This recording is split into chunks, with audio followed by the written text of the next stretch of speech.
Président. Salam alaikum. Nous déplorons le fait que notre wilaya ne dispose pas de ressources propres, de subventions suffisantes et de programmes de développement importants pour atténuer les difficultés rencontrées par les communes. En particulier dans les régions rurales, cette réalité nous laisse dans l'impossibilité de prendre en charge les besoins les plus élémentaires de nos concitoyens. Plusieurs secteurs essentiels au développement local et social de la wilaya connaissent un retard important, caractérisé par le gel de plusieurs programmes et plusieurs projets structurants importants et même vitaux pour notre région, ainsi que le report, l'annulation de nombreuses opérations et le non-respect des délais de réalisation, la concordance et le manque de coordination entre les secteurs.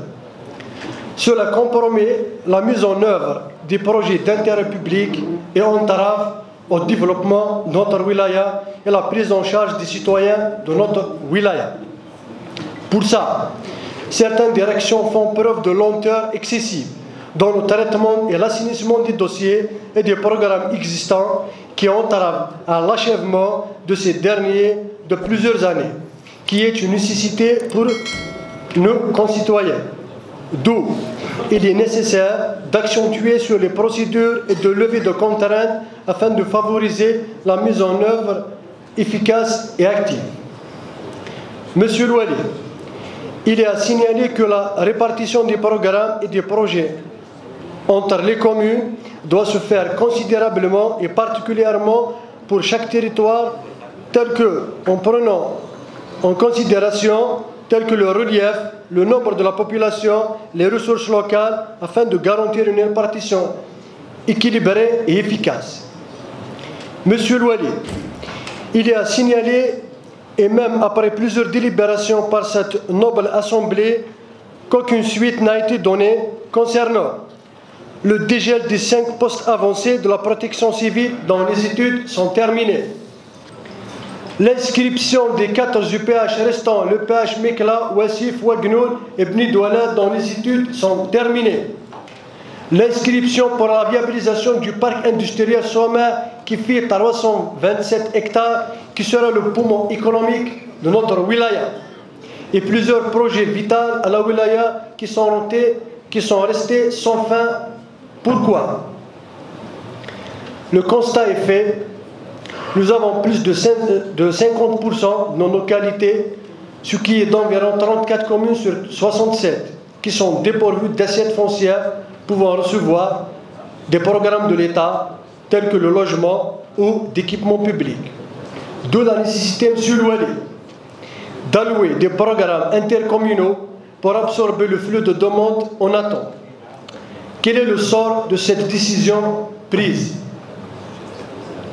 On parle d'une rentrée scolaire 2023-2024 sans parler du manque d'équipement à travers les établissements scolaires du territoire de la wilaya et la réhabilitation des anciens établissements des Tarwa cycles.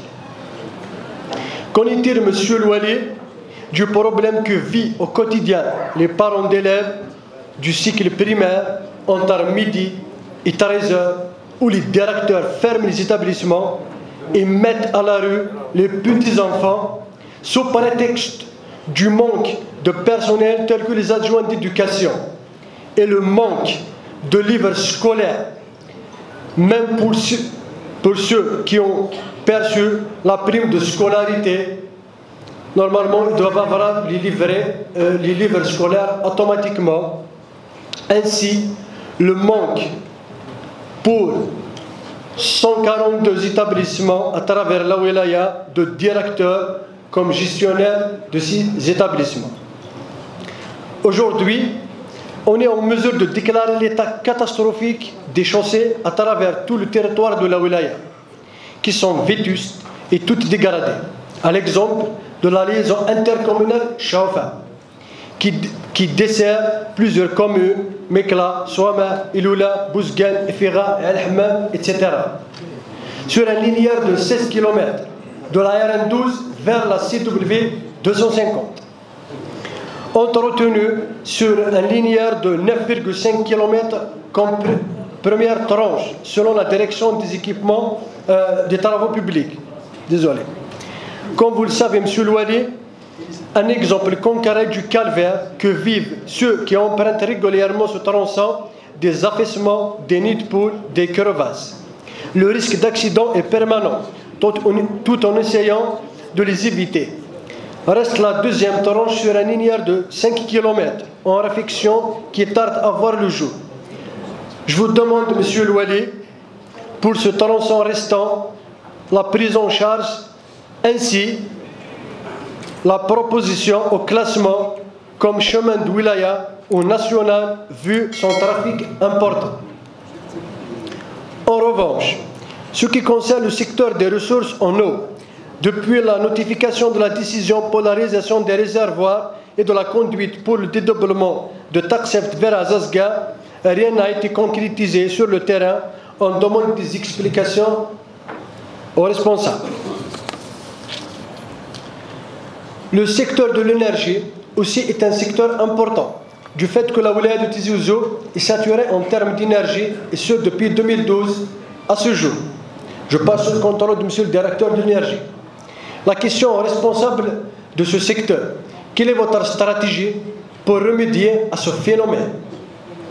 Et la suite à donner pour les projets dans le cadre zone d'ombre ou les entreprises boiteuses qui patinent sur le terrain sans aucune conscience ni explication de votre part.